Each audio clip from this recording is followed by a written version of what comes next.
ස්වාමින් වහන්සේට ප්‍රශංසා වේවා. අපි තවත් දවසක එළිදරව් පොතේ තව පාඩමක් අපි බලන්න යනවා. අද බලන්න යනවා අපි එළිදරව් 8 වෙනි පරිච්ඡේදය. අපි කියවමු එළිදරව් 8 1 සහ 2. උන්වහන්සේ 7 වෙනි මුද්‍රාව කැඩූ කල ඇය භාගයක් පමණ ස්වර්ගයේ නිශ්ශබ්දයක් විය. තවද දෙවියන් වහන්සේ ඉදිරියේ සිටින දේවදූතයන් සද්දනා දුටිමි. ඔවුන්ට හොරණය සතක් දෙන ලද්දේය. අපි ආඥා කරමු. ප්‍රේමාන්ත දෙවි පියාණන් වහන්සේ ස්වාමිනී ඔබ වහන්සේගේ ශුද්ධ වචනේ නිසා ස්තුති. ඔබ වහන්සේගේ වචනය ඔබ වහන්සේගේ ශුද්ධාත්මයෙන් වහන්සේ කරුණ කොටගෙන ඔබ වහන්සේම අපට උගන්වන්න කියලා යාඥා කරනවා. නාසරෙති යේසුස් ක්‍රිස්තුස් වහන්සේගේම අතිශුද්ධ නාමයෙන් ආමේන්. හොඳයි මේ ස්ථානයේ අපි බලනවා දැන් උන්වහන්සේ 7 වෙනි මුද්‍රාව කඩනවා. කවුද උන්වහන්සේ? යේසුස් ක්‍රිස්තුස් වහන්සේ. දැන් අපි ගිය පාඩමේදී බැලුවා යේසුස් ක්‍රිස්තුස් වහන්සේ මුද්‍රා 6ක් කඩනවා. ඒ කියන්නේ අනාගතය දිග හරිනවා. හරි? දැන් අපි මේ පරිච්ඡේදයේ බලන්න යනවා. තව දේවදූතයන් 7 දෙනෙක් ඉන්නවා. හොරණය 7ක් අරගෙන එකින් එක දේවදූතයා දැන් හොරණය පිමින්න යනවා. දැන් සාමාන්‍යයෙන් දැන් මෙතන පොඩි ප්‍රශ්නයක් තිබෙනවා. දැන් මම කිව්වා එළිදරව් පොත පිළිවෙලට ලියලා තියෙන පොතක් නෙවෙයි. සමහර දේවල් පිළිවෙලට ලියන්න බෑ. දැන් ඒක ඔබට තේරෙනවා. දැන් ස්වර්ගයේ තිබෙන දේවල් ඒ වගේම අනාගතයට යනකොට තිබෙන දේවල් මේ දෙකම යොහන්ට පෙන්නකොට පොළවේ තිබෙන දේවල් යොහන්ට පෙන්නකොට දැන් මේවා කොහොමද පිළිවෙලකට ලියන්නේ? හරි? ඉතින් ඉස්සෙල්ලා ස්වර්ගයේ තිබෙන දේවල් උන්වහන්සේ එක මේ ගොඩකට දානවා. ඊට පස්සේ අනාගතයේ තිබෙන දේවල් තව ගොඩකට දානවා. ඒ වගේම පොළවේ තිබෙන දේවල් තව ගොඩකට දානවා. ඉතින් දැන් සමහර දේවල් දැන් මෙහෙම කියන්න දැන් මුද්‍රා 7ක් කඩනවා. දැන් 7 ඒවා මෙතන 3ක් තියෙනවා. පළවෙනි 7 තමයි මුද්‍රා 7. ඊට පස්සේ දෙවෙනි 7 තමයි හොරණය 7. තුන්වෙනි 7 තමයි පාත්‍රා 7. දැන් ඔබ මේක වෙන් කරලා හඳුනා ගන්න.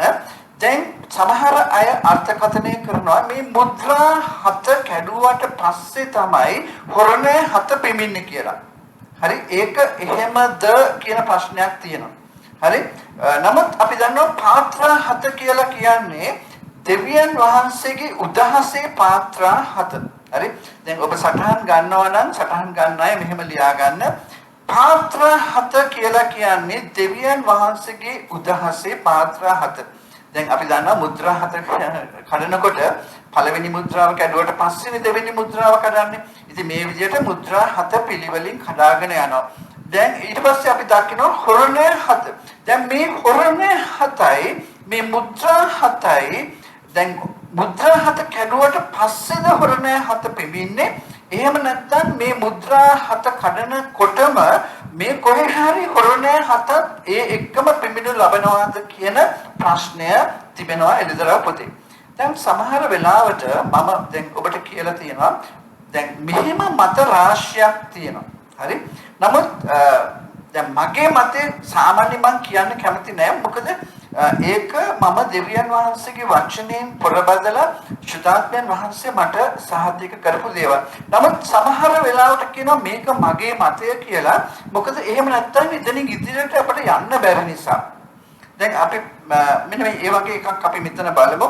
8 වෙනි පරිච්ඡේදයේ පළවෙනි පදයේ කියනවා උන්වහන්සේ 7 වෙනි මුද්‍රාව කැඩෝ කල පැය භාගයක් පමණ ස්වර්ගයේ නිශ්ශබ්දයක් විය. දැන් ඇයි ස්වර්ගයේ නිශ්ශබ්ද වෙන්නේ? ස්වර්ගයේ මොනවද තිබෙන්නේ? ස්වර්ගයේ තිබෙන්නේ නිරන්තර ප්‍රශංසාව. දැන් 4 වෙනි පරිච්ඡේදයේ 8 වෙනි පදයේ කියනවා 4 වෙනි පරිච්ඡේදයේ 8 වෙනි පදයේ කියනවා එක එකාට පියාපත් 6ක් බැගින් තිබුණා වූ ඒ ජීවමාන සත්වයන් 4 දෙනා අවටද ඇතුළතද ඇස් පුරාම තිබුණේය. ඔහුද සිටින්නා වූ මතු සිටින්නා වූ සර්ව පරාක්‍රම වූ ස්වාමී වූ දෙවියන් වහන්සේ ශුද්ධයයි රැදවල් නොනවති කියති. හරි? දැන් දෙවියන් වහන්සේ ශුද්ධය කියලා රැය දවල්. දැන් ඒක අපිට තේරෙන භාෂාවෙන් තමයි රැය දවල් කියලා කියන්නේ. මොකද ස්වර්ගයේ කාලය ගත වීමක් නැති නිසා. හරි ඒ කියන්නේ නිරන්තර ප්‍රශංසාවක් ස්වර්ගයේ තිබෙනවා.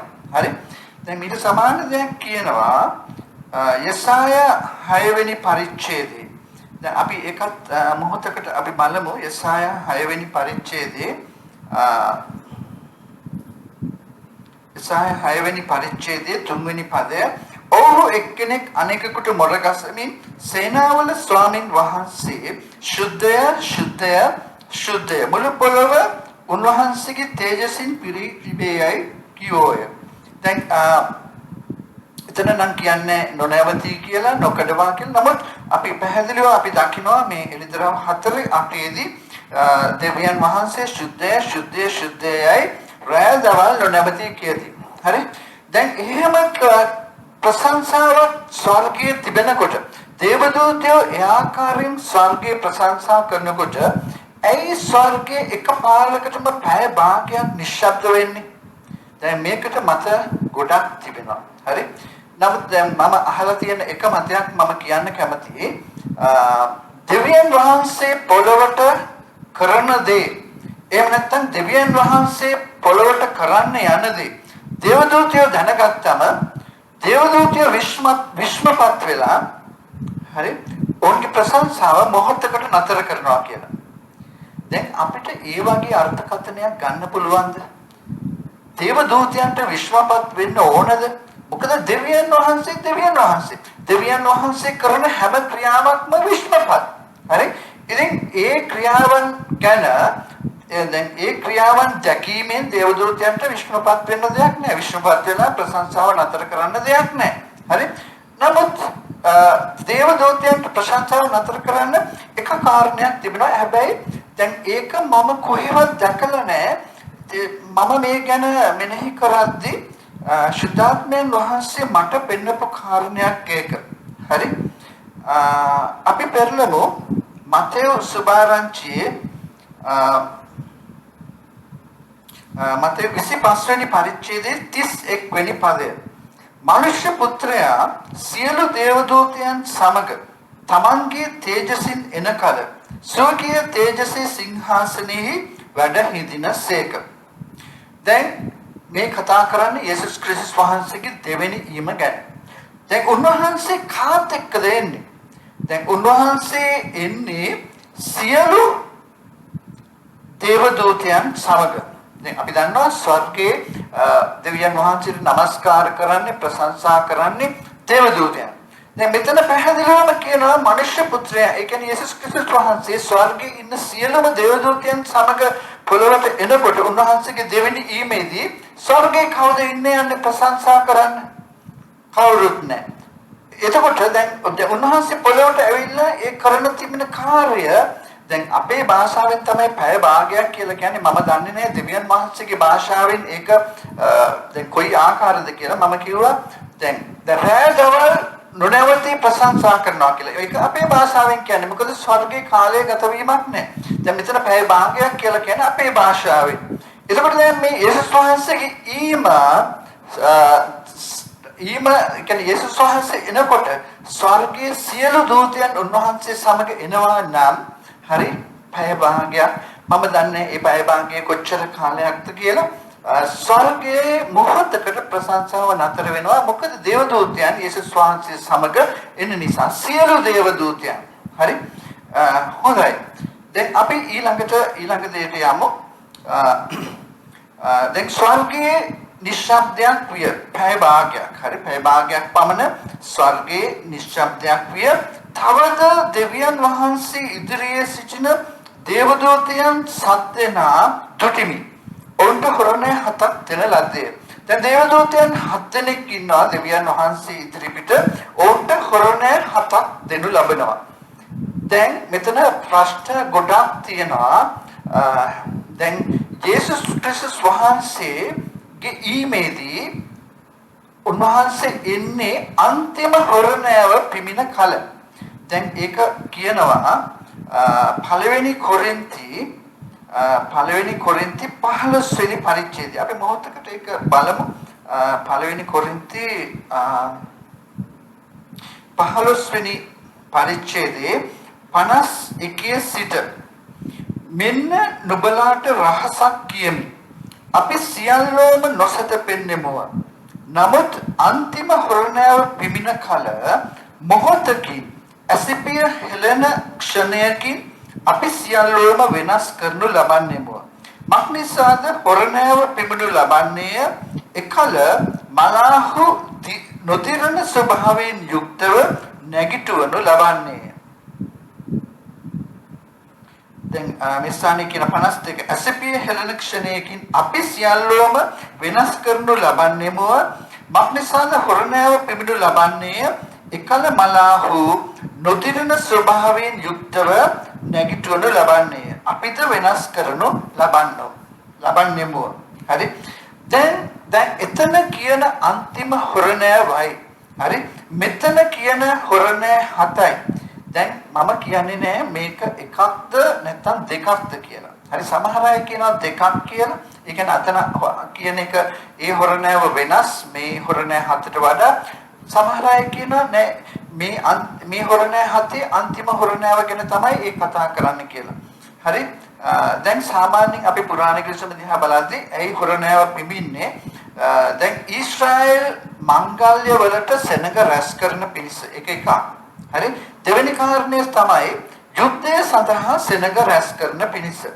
දැන් ඒක අපි බලමු ගණන් කතාවේ 10 වෙනි පරිච්ඡේදයට. හරි. ගණන් කතාවේ 10 වෙනි පරිච්ඡේදයේ ඔබ කියවන්න 2 ඉඳලා 10 වෙනකම්. හැබැයි මම දැන් ඒක සම්පූර්ණයෙන් කියවන්න යන්නේ නැහැ.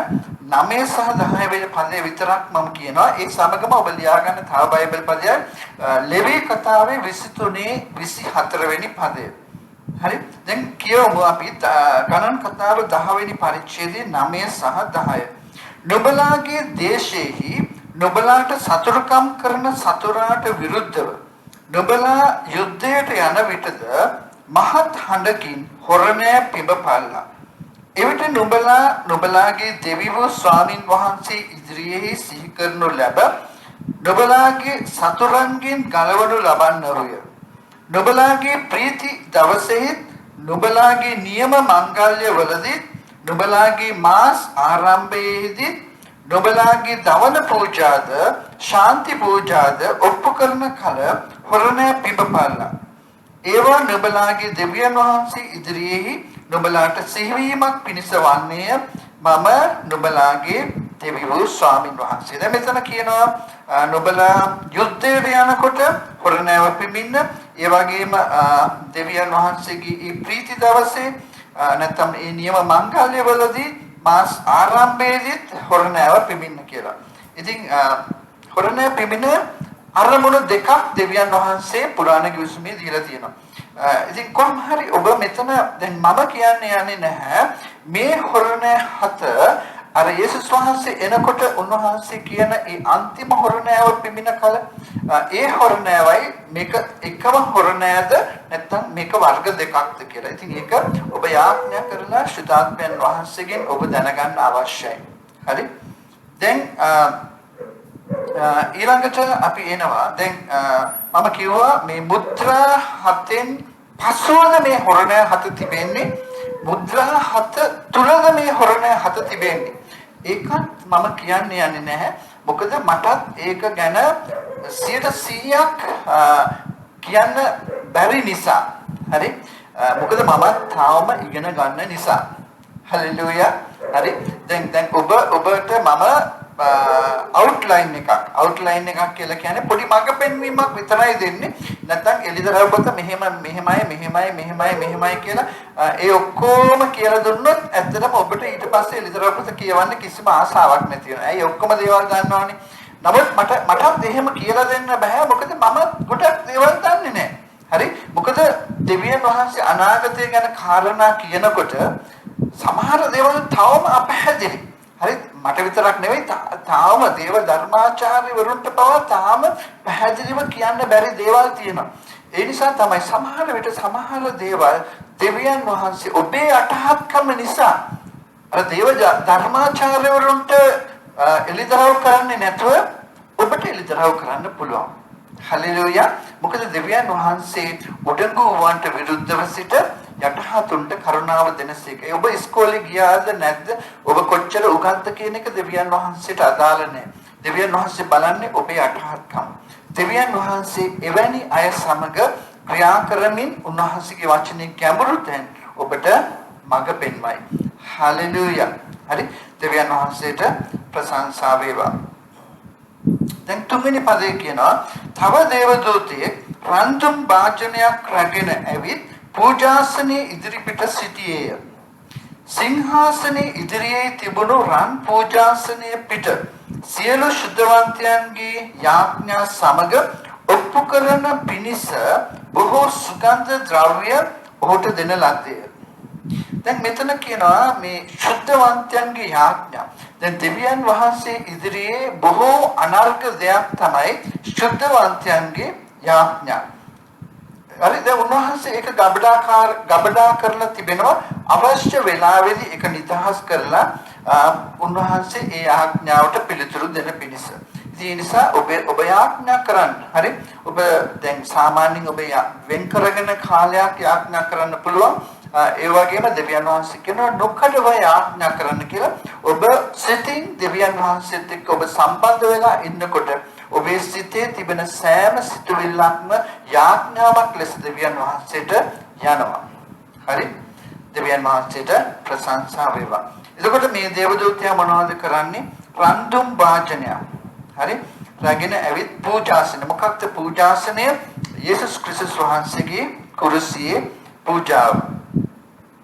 ඒ වගේම සිංහාසනයේ ඉදිරියේ රන් පූජාසනයේ පිට සියලු ශුද්ධවන්තයන්ගේ යාඥා සමග ඔප්පු කරන පිණිස බොහෝ සුගන්ධ ද්‍රව්‍ය ඔහුට දෙන ලද්දේ.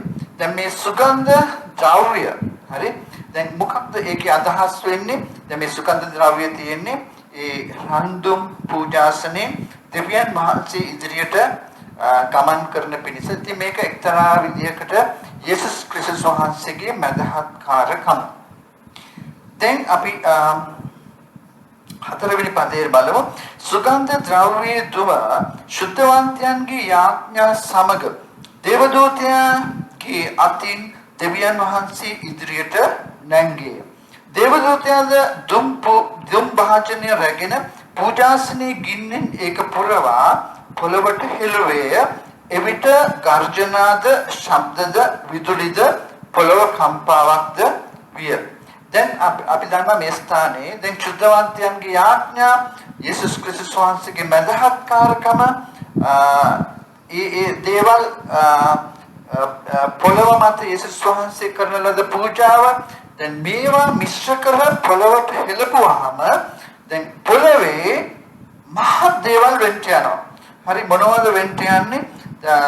පොළවට හෙළුවේ එවිට ගර්ජනාද ශබ්දද විදුලිද පොළොව කම්පාවක්ද විය. හරි. දැන් 6 වෙනි පදය හොරණ හත ඇතුව සිටිය දේවදූතයන් සද්දනාද පිඹින පිණිස සූදානම් උනෝය. පළවෙනිය පිම්බේ. දැන් මම මෙතන කියන්න කැමති මම කිව්වා මේ මුද්‍රා සත ඇතුළේද මේ දේවදූතයන්ගේ හොරණ පිඹීම තියෙන්නේ. ඊට පස්සේද දැන් අපි පොට්ටකට බලමු 6 වෙනි මුද්‍රාව කැඩුවාම මොකක්ද වෙන්නේ කියලා. එලිදරව් 6:12 උන්වහන්සේ සවෙනි මුද්‍රාව කැඩූ කල මම දුටිමි. මහත් වූ භූමි කම්පාවක් විය. සූර්යා කේශ කම්බලයක් මෙන් කළු විය. මුළු හඳද ලේ මෙන් විය. අත්තිකා ගසක් තද සුළඟකින් සෙලවි එහි අකාල ඵල වැටෙන්නාක් මෙන් අහසේ තාරකා පොළව පිට වැටුණේය. අකුලන ලද පොතක් මෙන් අහස පහ කරන ලද්දේය. සියලු කඳුද දිවින්ද ස්වකීය ස්ථානවලින් පහ කරන ලද්දේය. පොළවේ රජවරුද උත්තමයෝද සේනාපතියෝද ධනවන්තයෝද බලවන්තයෝද සියලු දාසයෝද නිර්දාසයෝද කඳුවලත් ගුහාවලත් පර්වතවල සංගවනෝය. ඔහු කඳුවලටත් පර්වතවලටත් කතා කොට අප පිට වැටි සිංහාසනයේ වැඩ ඉන්න තනන් වහන්සේගේ මුහුණ ඉදිරියෙන් ඉදිරියෙනුත් බැටළු පැටවන්නන්ගේ උදහසිනුත් අප ගලවා ගනින්න මක්නිසාද උන්වහන්සේගේ උදහසේ දවස පැමිණෙන බැවින් සිටින්න පුළුවන් කාටද. දැන් මේක සිදු වෙලා තමයි 7 වෙනි මුද්‍රාව කඩද්දී යේසුස් වහන්සේ උන්වහන්සේගේ දෙවෙනියම සිදු වෙනවා. සියලු දේවදූතයන් සමග ඒ නිසා තමයි ස්වර්ගයේ ප්‍රශංසාව පැය භාගයකට කියන්නේ අපේ කාලේ හරි අපිට තේරෙන විදියට මොහොතකට නතර වෙන්න යන්නේ. හරි. දැන් මේකේ කියලා තියෙන දේවල් මේ 6 වෙනි මුද්‍රාවේ හරි බලන්න කොච්චර භයානක දේවල් පොළොවට සිදු වෙන්න යනවද. හරි දැන් ඔබ නැවත ඒක කියවලා බලන්න මෙනෙහි කරන්න. දැන් ඒක සම කරන්න දැන් මේ හොරණය 7 පිඹිනකොට සිදුවෙන දේවල් සමග. දැන් පළවෙනි හොරණයව පිඹිනකොට මොකක්ද වෙන්නේ? 7 වෙනි පදය පළවෙනියා පිඹේ.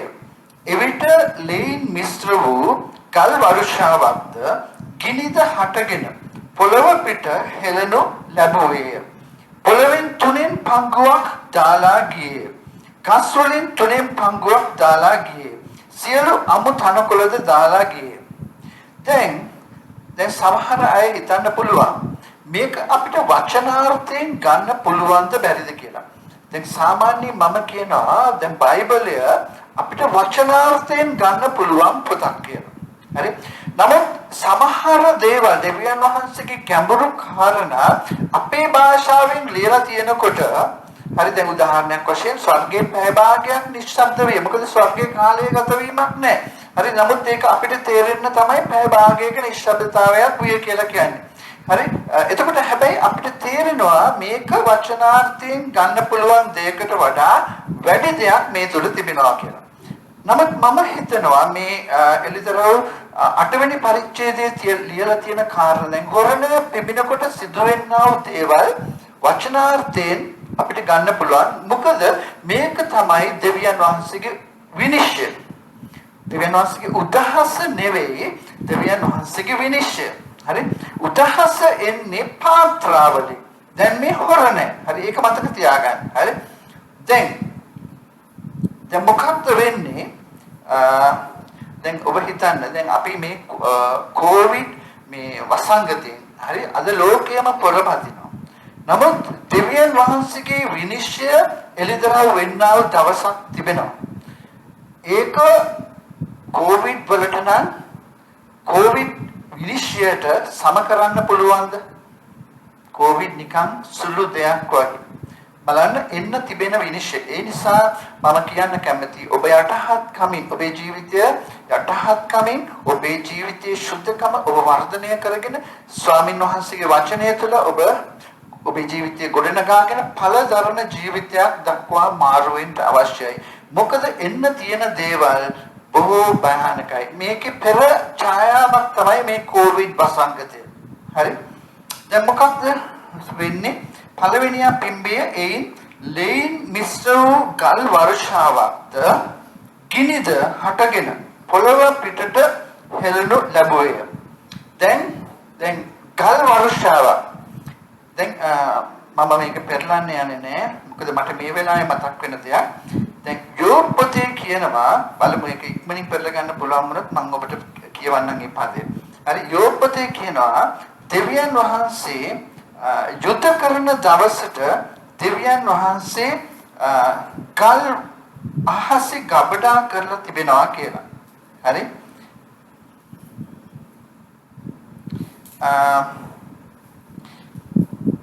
දැන් මේක අනිත් දවසේ මම ඒක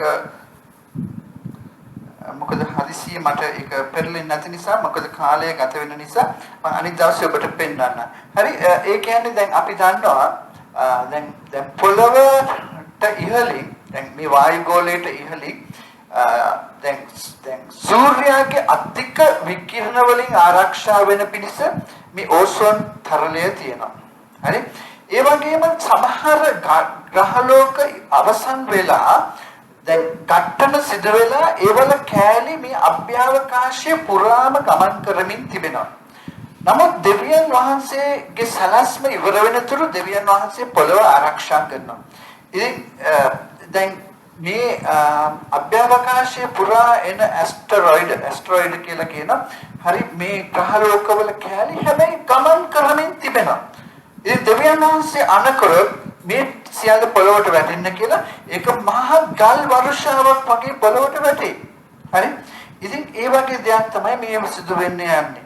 දැන් ලේන් මිස්රු දැන් මම දන්නේ නැහැ ඇයි ලේන් මිස්රු කියලා කියන්නේ ගල් වර්ෂාවක්ද ගිනිද හටගෙන දැන් සමහර වෙලාවට මේවා රතු පාටින් එනවා ඇති. අපි දන්නවා ගිනි කඳු පුපුරන ඒ ලාවා රතු පාටයි.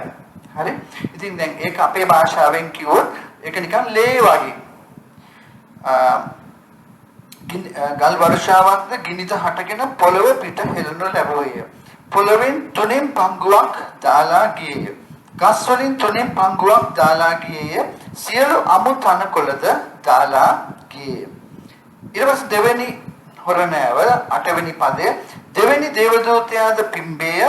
එවිට ගින්නෙන් ඇවිලෙන මහත් කන්දක් වැනි වූ දෙයක් මුහුදේ හෙළනු ලැබුවේය. මුහුදෙන් තුනෙන් පංගුවක් ලේ උනේය. මුහුදේ සත්වයන්ගෙන් එනම් පණ ඇති සතුන්ගෙන් තුනෙන් පංගුවක් මලෝය. නැව් වලින් තුනෙන් පංගුවක් විනාශ වුණේය. දැන් මට මතකයි මේ ඉස්සර මේ නිෂ්පාදනය කරපු බටහිර චිත්‍රපටයක් තිබුණා. දැන් මට මතක නැහැ ඒකේ නම. දැන් ඒ ආසේ තිබෙන යම් විශාල ගලක් ඇස්ටරොයිඩයක් වගේ එකක් මුහුදට වැටෙනවා. දැන් මුහුදට වැටුණොත් ගමන්ම මොකද්ද වෙන්නේ? මුහුදේ රළ ඉහළට ගිහිල්ලා අන්තිමේදී ඒක ගොඩබිමට ගලා යනවා යම් ප්‍රමාණයක දුරට. දැන් සුනාමි එකත් ඒ වගේ. දැන් සුනාමියක ඇවිල්ලා මුහුදු පතුලේ සිදුවෙන භූමිකම්පාවක් නිසා මුහුදු රැළ ඉහළට ගමන් කරලා ඒක ගොඩබිමට ගලා යනවා. ඉතින් ඒ වගේම තමයි අහසින් යම් දෙයක් වැටුණොත් විශාල දෙයක් මුහුදු රැළ උඩට ගිහිල්ලා ඒක ගොඩබිමට ගලාගෙන යනවා. 10 වෙනි පදයේ තුන්වෙනි දේවදූතයාද පිම්බේය. එවිට මහත් තාරකාවක් පන්දමක් මෙන් ඇවිලෙමින් අහසින් වැටුණේය. ඒක ගංගා වලින් තුනෙන් පංගුවක් පිටද දිය උල්පත් පිටද වැටුණේය. තාරකාවේ නාමය තික්තකමයයි කියන ලදී. වතුර වලින් තුනෙන් පංගුවක් තික්ත විය. ඒවා තික්ත වී තිබුණු බැවින් බොහෝ මිනිස්සු ඒ වතුර වලින් මලෝය. මෙතන තාරකාවක් කියලා කියන්නේ විශාල ග්‍රහ ලෝකයක් වගේ දෙයක්. මොකද අර ඉස්සල වැටෙන එකට වඩා වැඩි විශාලත්වයකින් යුක්ත දෙයක් තමයි පොළොවට වැටෙන්නේ. දැන් එතකොට වතුර තික්ත වෙනවා. මොකද ඒකේ තිබෙන රසායනික ද්‍රව්‍ය සමග. 12 වෙනි පදයේ 4 වෙනි දේවදූතයාද පිම්බේය. එවිට ඉරෙන් තුනෙන් පංගුවක්ද හඳෙන් තුනෙන් පංගුවක්ද තාරකාවලින් තුනෙන් පංගුවක්ද පහර ලැබුවේය. මෙසේ උනේ ඒවායින් තුනෙන් පංගුවක් අඳුරවන පිණිසත් දවාලෙන් තුනෙන් පංගුවක් නොබැබලෙන පිණිසත් රාත්‍රියත් එසේමය. දැන් ඔබ දන්නවද දෙවියන් වහන්සේ ඉර හඳ තාරකා මේවා මවලා තියෙන්නේ කොමකටද? හරි දෙවියන් වහන්සේ ඉර මැව්වේ පොළොවට දිවා භාගයේදී ආලෝකය දෙන්න. හඳ මැව්වේ රාත්‍රී කාලයේදී ආලෝකය දෙන්න. දැන් දෙවියන් වහන්සේ පොළොව මැවුවා මේ ඉරට හඳටත් කලින්. දැන් එතකොට දැන් දෙවියන් වහන්සේ දැන් පොළොව මවලා තියෙනවා. ඉර සහ හඳ පොළොවට ආලෝකය දෙන පිණිස මවලා තියෙනවා. හරි? දැන් අපි දන්නවා ඉර පොළොවට වඩා අති විශාලයි. හරි? දැන් ඉරෙන් ආලෝකය නික්මෙන්නේ කොහොමද? ඒ පරමාණු එකිනෙක ගැටීම නිසා විකිරණ ද්‍රව්‍ය විකිරණශීලී පරමාණු. හරි? ඉතින් මේ විදිහට දැන් අපි නිකන් උදාහරණයක් ගමු. අර නිලා කෝරුවක්. හරි? ඉතින් නත්තල් කාලේ උත්සව කාලේ මේ නිලා කෝරු දැල්වනවානේ. ඉතින් අන්න ඒ වගේ තමයි ඉර කියන එක. ඉරත් මේ විදිහට දැවි යනවා. ඉතින් මොකක්ද වෙන්නේ? ඉර එන්න කුඩා වෙනවා. හරි? ඉරේ තිබෙන ගුරුත්වාකර්ෂණ බලය කරන කොටගෙන තමයි මේ සියලු ග්‍රහලෝක ඒවට નિયમિત ස්ථානයේ තබලා තිබෙන්නේ එහාට මෙහාට යන්නේ නැතුව ඒ ඉර වටා ගමන් කරන පිණිස. දැන් ඉරේ බලය එන්න දුර්වල වෙනකොට මොකක්ද වෙන්නේ? මේ ග්‍රහලෝක චංචල වෙන්න පටන් ගන්නවා. ඒක අපි දකිනවා වෙන තැනක. හරි දැන් මම ඔබට කිව්වේ දැන් මෙතන ඉරෙන් 3න් පංගුවක් අඳුර වෙනවා කියලා. හරි දෙවියන් වහන්සේගේ වචනේ කියන. එතකොට දැන් තාරකාවලිනුත් එහෙමයි. එතකොට දැන් ඉරෙන් තමයි හදට ආලෝකය එන්නේ. ඒතර හදටත් එහෙමයි. ඊට පස්සේ 13 වෙනි පදයේ කියන තවද එක රාජ්‍යාලියෙක් අහස මැද පියාසර කරනවා දුටිමි පිමින්ට සිටින දේවදූතයන් 3 දෙනාකින් ඉතුරු හොරණය ශබ්ද නිසා පොළවේ වසන්නන්ට දුක් වේයි මහත් ශබ්දයකින් කියනවත් ඇසේ. හරි දැන් ඉතුරු දැන් හොරණ කියන්නේ දේවදූතයන් 4 දෙනෙක් පිබලා ඉන්නේ.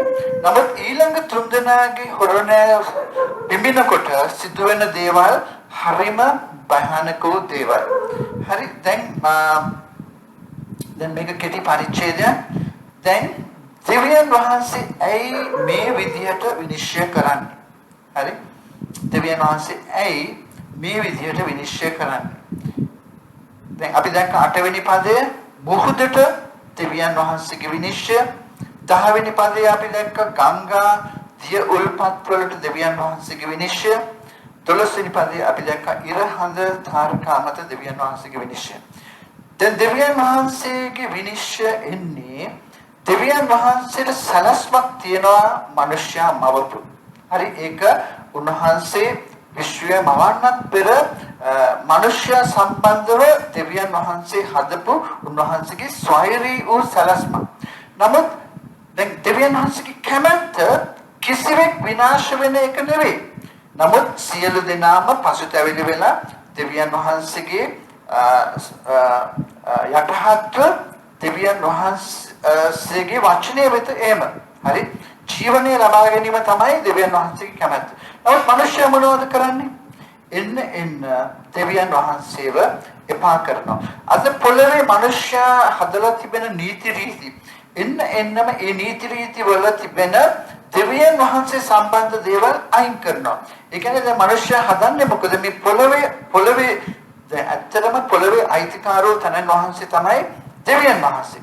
දැන් මිනිස්සු කරන්න උත්සාහ කරන්නේ මේ පොළවෙන් අපිට දෙවියන් වහන්සේ එපා.